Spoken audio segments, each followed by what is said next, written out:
An emergency summit of NATO leaders as conflict rages in Ukraine.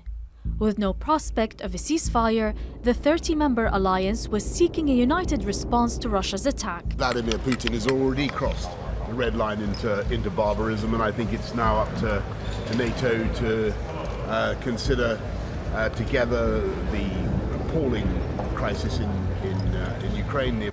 The alliance will deploy an additional 40,000 forces to Eastern Europe, with 4 new battlegrounds in Bulgaria, Hungary, Romania and Slovakia.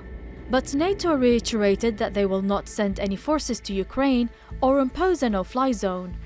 We are determined to do all we can to support Ukraine, and I welcome the concrete offers of assistance made by allies today. At the same time, we have a responsibility to ensure the conflict does not escalate further, because this would be even more dangerous and more devastating. The alliance will also send assistance, including equipment to help Ukraine defend itself against chemical, biological and nuclear threats. US President Joe Biden said using nuclear weapons would have consequences. We would respond. We would respond if he uses it. The nature of the response would depend on the nature of the use. In a video address to the NATO summit, Ukrainian President Volodymyr Zelensky appealed to leaders to increase military support and offer Ukraine full EU membership. He also accused Russia of using phosphorus bombs without giving any further details. This morning, by the way, there were phosphorus bombs, phosphorus Russian bombs. Adults were killed again and children were killed again.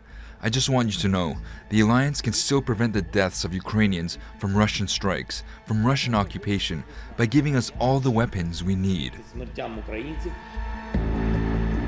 The US and the UK also imposed new sanctions on Russian companies and individuals, while the EU is finalizing a deal which would see the US supply more liquefied natural gas supplies to replace Russian imports. The US is set to provide at least 15 billion cubic meters of liquefied natural gas by the end of the year. It's part of the EU's strategy to cut its Russian gas use by 2/3 this year through imports from other countries. But despite the show of unity at the summit, Zelensky says that Europe was a little too late to stop Russia's attack, and only time will tell if NATO's recent moves will deter Russia and put an end to its assault. Hadi Al-Alawi, Straight Talk.